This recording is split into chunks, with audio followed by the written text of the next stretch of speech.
எல்லாரும் ஒண்ணு கேட்டீங்க, வரும்போதே தலைவரை எங்களுக்கு எப்போ பதவி ஒன்றிய நகரெல்லாம் கொடுக்கறதுன்ட்டு.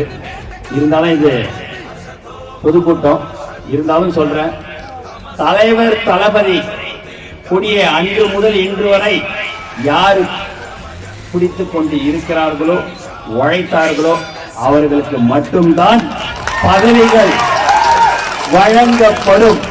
நீங்களாவே ஒண்ணு நினைச்சுக்காதீங்க, மற்ற கட்சியிலிருந்து எல்லாம் வராங்க, பெரிய பெரிய கார்ல வராங்கன்னு. எந்த கார்ல வந்தாலும் சரி, ஹெலிகாப்டர்ல வந்தாலும் சரி, சைக்கிள் ஓட்டிக்கின்னு